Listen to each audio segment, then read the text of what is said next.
अभी तक जो हमारे पॉलिटी के लेक्चर हुए हैं वो जो टॉपिक हमने कंप्लीट किया है उसे कंप्लीट किया मूल अधिकार। मूल अधिकार के सभी बिंदुओं पर, सभी मूल अधिकारों पर, सभी आर्टिकल्स पर जो भाग 3 के अंतर्गत आते हैं उन सभी पर विस्तृत रूप से चर्चा हो चुकी है। एग्जाम में किस तरह से प्रश्न बनते हैं, कौन कौन से बिंदुओं से प्रश्न आते हैं, इन सभी बिंदुओं पर हमने विस्तृत रूप से चर्चा कर ली है। अब आगे का जो हमारा टॉपिक है वो है राष्ट्रपति। इंपॉर्टेंट टॉपिक है क्योंकि एग्जाम में यहां से प्रश्न जरूर बनते हैं। तो राष्ट्रपति, पहली बात तो यहां पर राष्ट्रपति जो टॉपिक है वो किस संविधान के किस भाग में और किस अध्याय से जुड़ा हुआ है, तो इस चीज को जानेंगे। तो चलिए शुरू करते हैं अपनी क्लास को।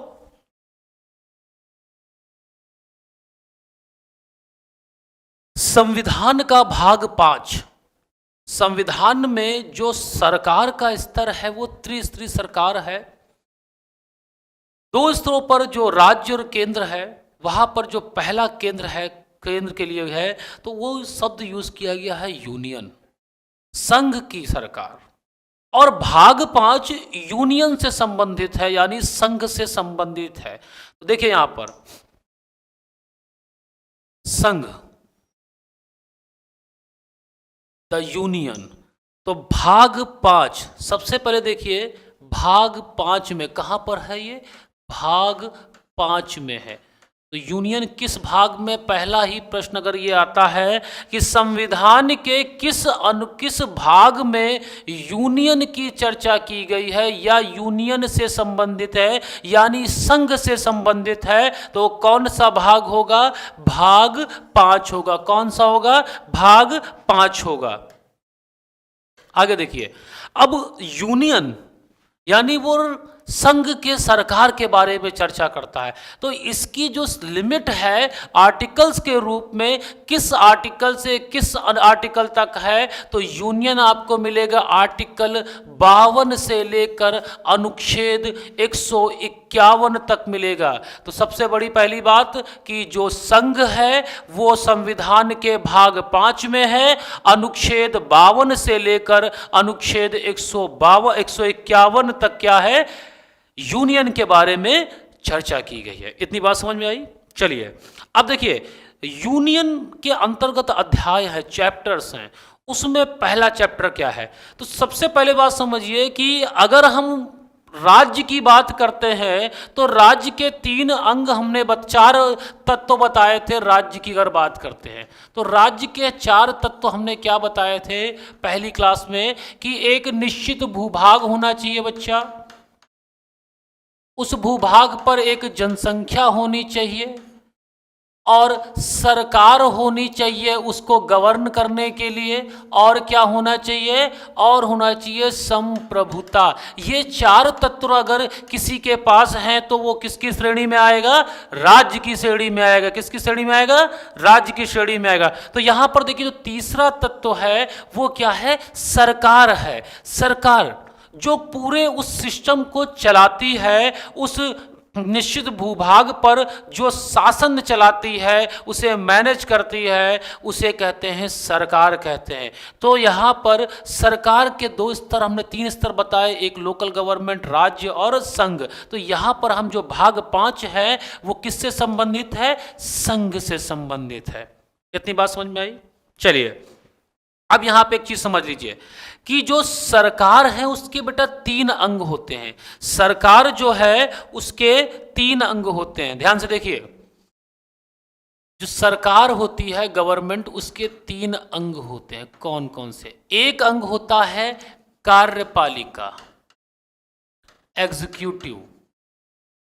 दूसरा अंग होता है आपका विधायिका।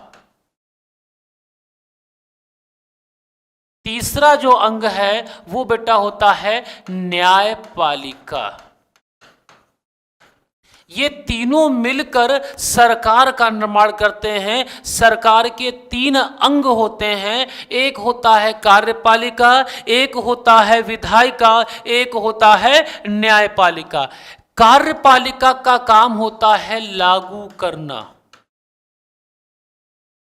और विधायिका का कार्य यह होता है कि वो संविधान के अनुसार कानूनों का निर्माण करना। क्या? कानूनों का निर्माण करना। विधायिका आप जानते होंगे विधि से जुड़ी है। सारे कानून के निर्माण जो भी होते हैं, चाहे वो राज्य स्तर पर हो चाहे वो केंद्र स्तर पे हो, वहां विधायिका ही कानून का निर्माण करती है। और उन कानूनों को लागू कौन कराता है?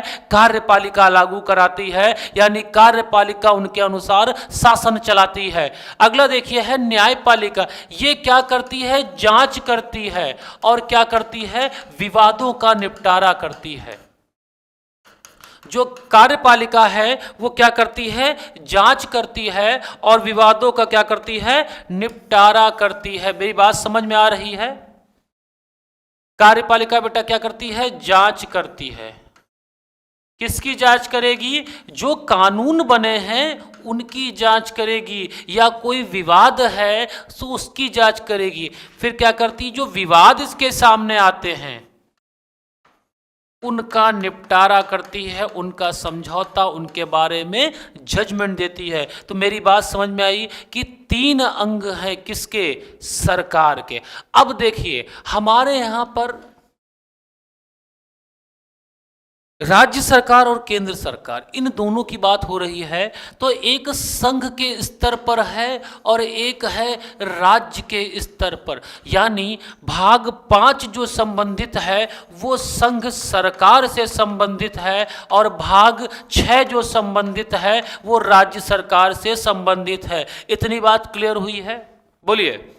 तो जो भाग 5 में हम पढ़ेंगे उसमें हम ये तीनों अंग पढ़ेंगे, कार्यपालिका, विधायिका और न्यायपालिका। इन तीनों के बारे में हम पढ़ेंगे। राज्य के स्तर पर भी हम इन तीनों के बारे में पढ़ेंगे। अंतर इतना हो जाएगा कि जब हम संघ की बात करेंगे तो यहाँ पर संघीय कार्यपालिका हो जाएगा, यहाँ पर संघीय विधायिका हो जाएगा और संघीय न्यायपालिका हो जाएगा। उसी अनुसार जब हम राज्य के बारे में पढ़ेंगे भाग 6 में, तो यहां पर संघीय की जगह पर राज्य की कार्यपालिका, राज्य की विधायिका और राज्य की न्यायपालिका, ऐसी चीजें हो जाएंगी। इतनी बात क्लियर हुई?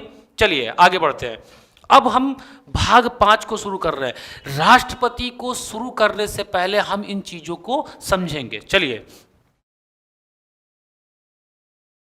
देखिए, यूनियन की बात करते हैं, संघ सरकार की बात करते हैं, तो भाग 5 में है। इतनी बात मैं बता चुका हूं। किस आर्टिकल से है? आर्टिकल 52 से लेकर आर्टिकल 51 तक है। तो आप इस चीज का ध्यान, अगर प्रश्न बनता है कि राष्ट्रपति संविधान के किस भाग में है, तो भाग 5 ही लगाना, क्योंकि उसी में है। कैसे है? देखिए, सरकार के 3 अंग हैं। अभी मैंने बताया कि सरकार के 3 अंग हैं, तो संघीय सरकार के भी 3 ही अंग होंगे। कौन कौन से?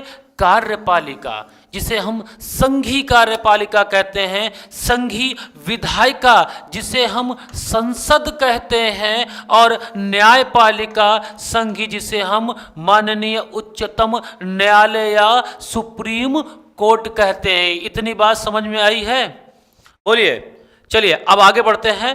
तो कार्यपालिका अनुच्छेद 52 से लेकर 78 तक है, 78। आर्टिकल 52 से आर्टिकल 78 तक संघीय कार्यपालिका की चर्चा की गई है, उसके बारे में बताया गया है। एकदम क्लियर है? बोलिए। चलिए अब देखिए, संघीय विधायिका यानी जो संसद है, संघ के लिए जो कानूनों का निर्माण करती, जिसे हम संसद कहते हैं, वो आर्टिकल 79 से आर्टिकल 122 तक है। यानी उसके बारे में जो प्रावधान दिए गए हैं वो अनुच्छेद 79 से अनुच्छेद 122 तक दिए गए हैं। फिर है न्यायपालिका, यानी उच्चतम न्यायालय की बात कर रहे हैं, सुप्रीम कोर्ट की बात कर रहे हैं। आर्टिकल 124 से आर्टिकल 147 तक आपको उच्चतम न्यायालय के बारे में मिलेगा। तो पहली बात, 3 बातों पर हमने चर्चा की। ये बात आप अपने दिमाग में हमेशा रखिए कि सरकार के 3 अंग होते हैं। तीनों अंगों में को कहा जाता है कार्यपालिका, विधायिका, न्यायपालिका। कार्यपालिका का काम है कि लागू करना और विधायिका का काम है कानूनों का निर्माण करना। न्यायपालिका का काम है कि जांच करे और विवादों का निपटारा करे। इतनी बात क्लियर हुई है। चलिए अब देखिए, तो हम पहला जो इसमें टॉपिक उठाएंगे वो उठाएंगे संघ की कार्यपालिका, यानी संविधान के भाग 5 में जो अध्याय 1 है जिसे हम संघ की कार्यपालिका कहते हैं, उसके बारे में हम चर्चा करेंगे। इतनी बात क्लियर हुई है। चलिए आगे बढ़ते हैं। देखिए, संघीय कार्यपालिका, संघीय कार्यपालिका, union executive, the union executive यानी संघीय कार्यपालिका, सरकार का पहला अंग है ये। और इसका काम क्या है? लागू कराना, शासन चलाना। कैसे? देखिए, पहली बात तो पहला ही प्रश्न यह है कि संविधान के में किस अनुच्छेद से किस अनुच्छेद तक संघीय कार्यपालिका की चर्चा की गई है? बताइए, संविधान के किस अनुच्छेद से किस अनुच्छेद तक संघीय कार्यपालिका की चर्चा की गई है? तो अनुच्छेद 52 से लेकर 78 तक, अनुच्छेद 52 से लेकर 78 तक क्या की गई है? संघीय कार्यपालिका की चर्चा की गई है। संघीय कार्यपालिका की चर्चा की गई है। बात समझ में आ रही है? बिल्कुल क्लियर है। तो ये आर्टिकल्स आप याद रखिएगा। संघीय कार्यपालिका की चर्चा की गई अनुच्छेद 52 से लेकर 78 तक। अब संघीय कार्यपालिका जो है अकेले तो नहीं होगी। संघीय कार्यपालिका जो है वो अकेले तो नहीं होगी।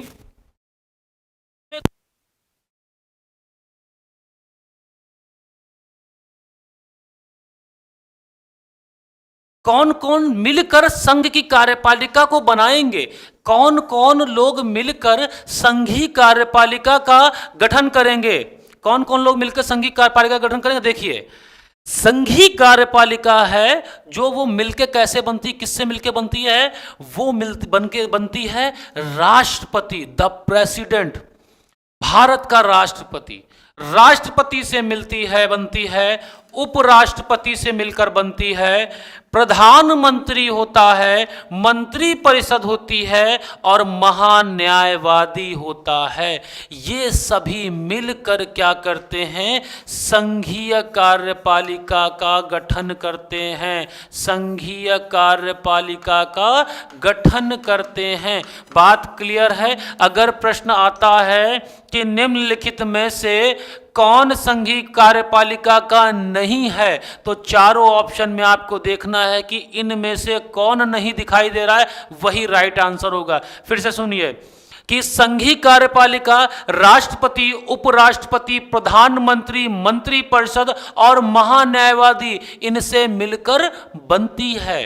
बात समझ में आ रही है? चलिए अब समझिए, इतनी बात क्लियर हुई। तो अब हमारा जो मेन टॉपिक है राष्ट्रपति, जो हमारा मेन टॉपिक है प्रेसिडेंट यानी राष्ट्रपति, उसको पर हम चर्चा करते हैं। तो संघीय कार्यपालिका का जो गठन होता है उसमें हमारे जो पहले हैं वो भारत के राष्ट्रपति हैं, उनके बारे में हम चर्चा करते हैं।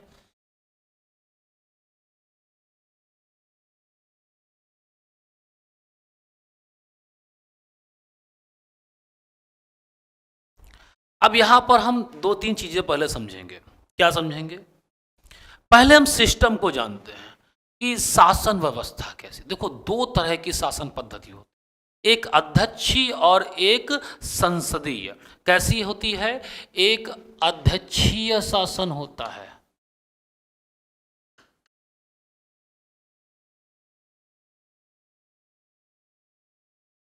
और दूसरा संसदीय होता है। बात बहुत ध्यान समझिएगा। इसमें राष्ट्रपति,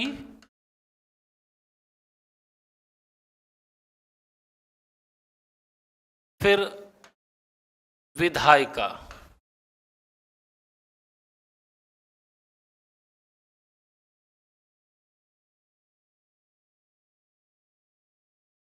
इसमें राष्ट्रपति,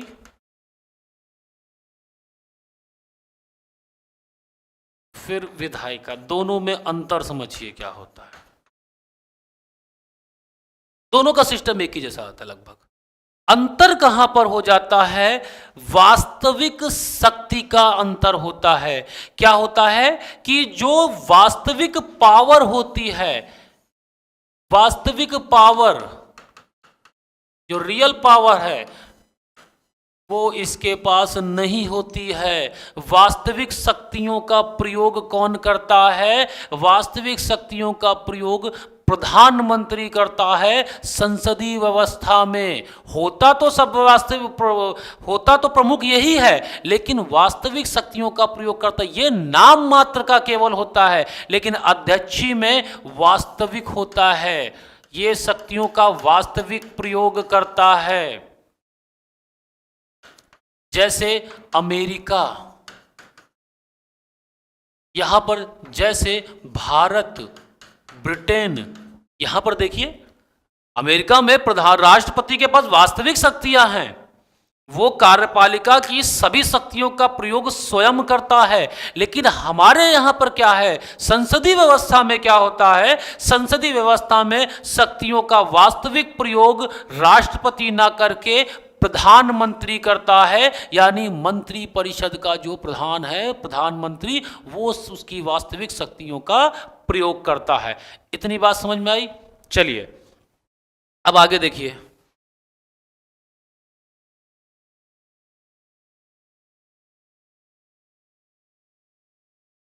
देखिए आगे समझिए। यहां पर संसदीय व्यवस्था दो तरह की होती है। दो तरह कैसे होती है? ध्यान से समझिए।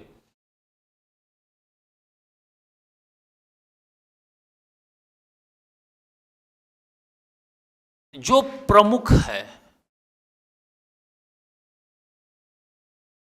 राज्य का जो प्रमुख है, यानी राष्ट्रपति,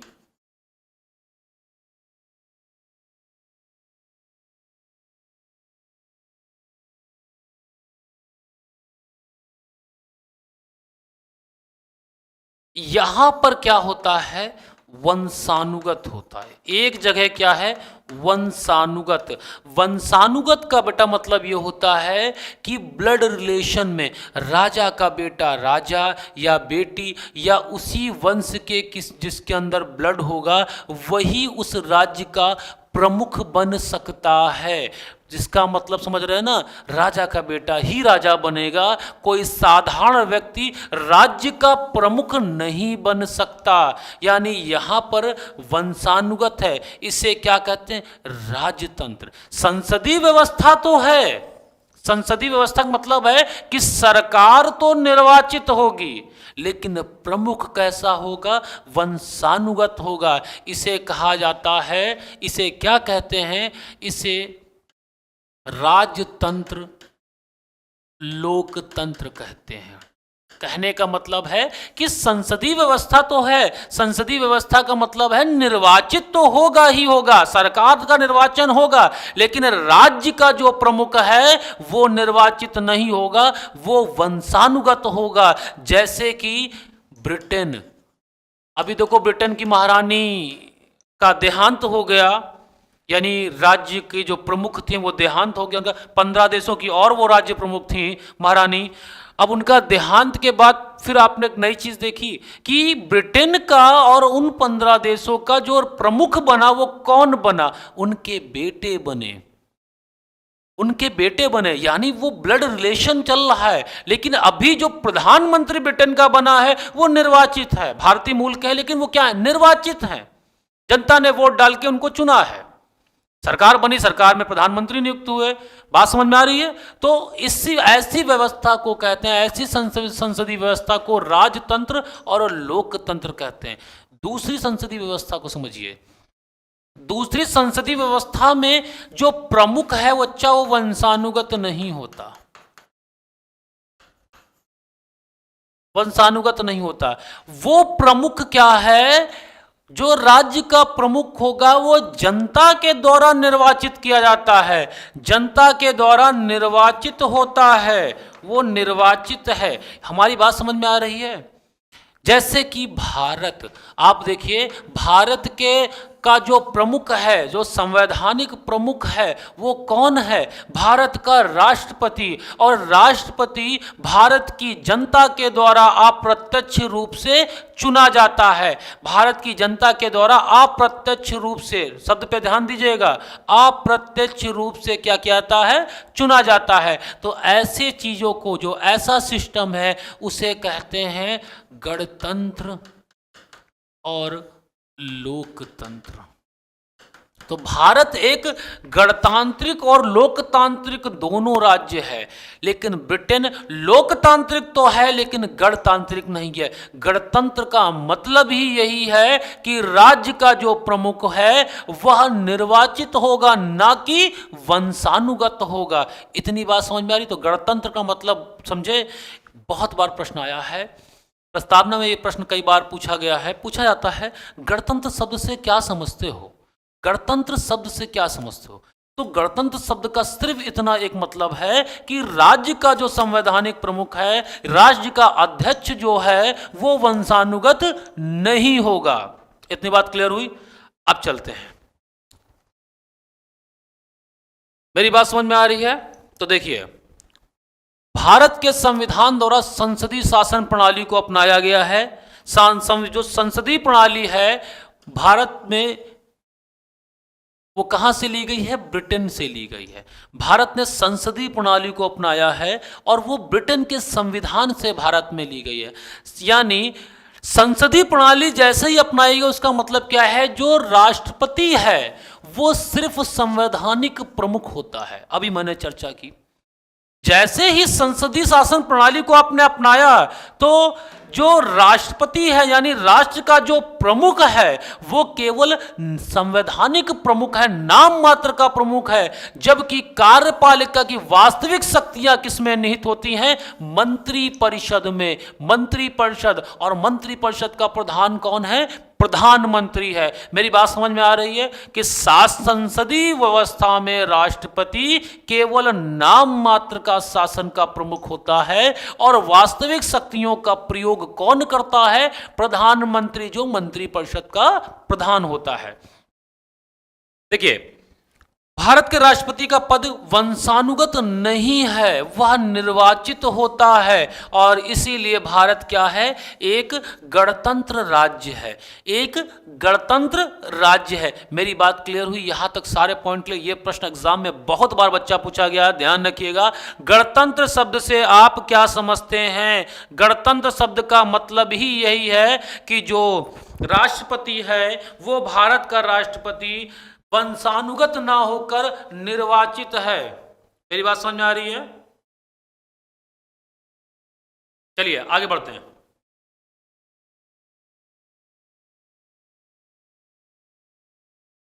अब देखिए, अब हम राष्ट्रपति के आर्टिकल्स पे चर्चा करते हैं। पहला आर्टिकल जो राष्ट्रपति से संबंधित है, अनुच्छेद 52। अनुच्छेद 52, आर्टिकल 52 क्या कहता है? भारत का एक राष्ट्रपति होगा, यानी यह पद की बात कर रहा है। 52 कहता है भारत का एक राष्ट्रपति होगा।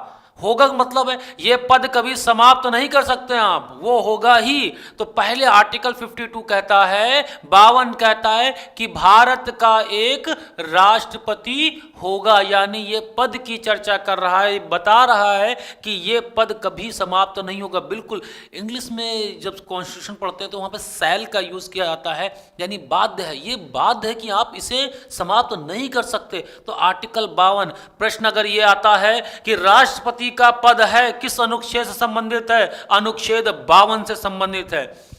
अगला देखिए, अनुच्छेद 53 बहुत बार एग्जाम में पूछा गया है, बहुत इंपॉर्टेंट क्वेश्चन है, बहुत इंपॉर्टेंट आर्टिकल है। आर्टिकल 53 क्या कहता? अभी मैंने कहा कि कार्यपालिका का प्रधान कौन है? कार्यपालिका का प्रधान, ध्यान से देखिए, कार्यपालिका का प्रधान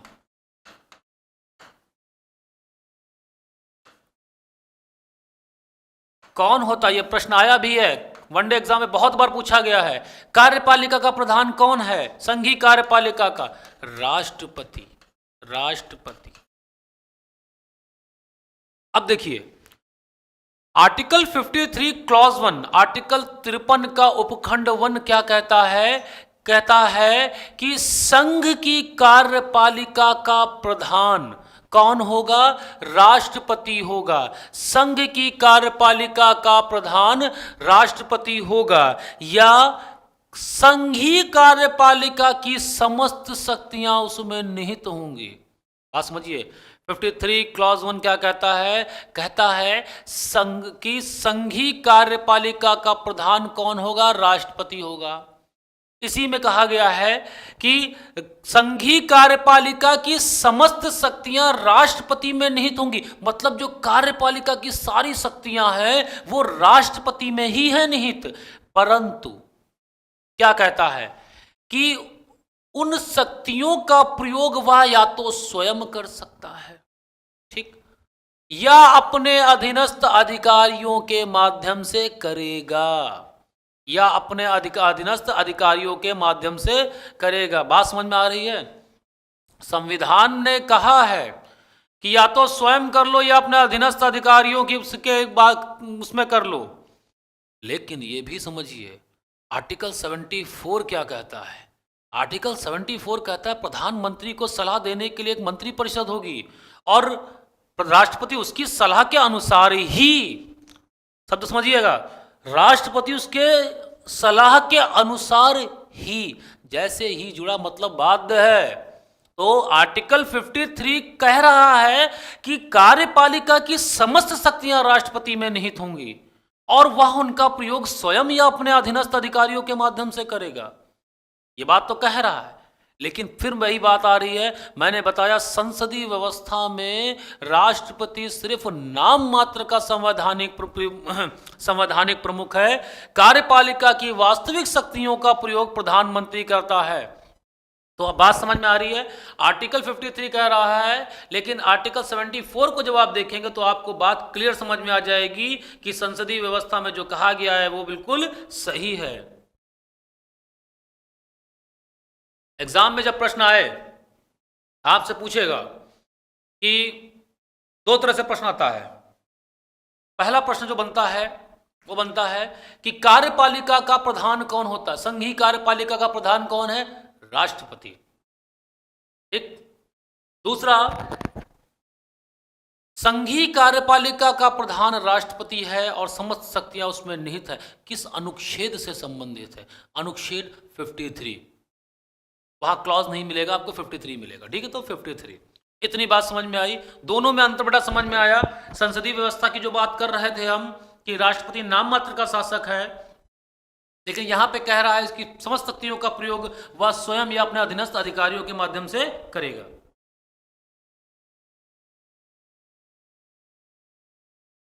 मेरी बात क्लियर हुई? बोलिए, मेरी बात क्लियर हुई? चलिए आगे बढ़ते हैं।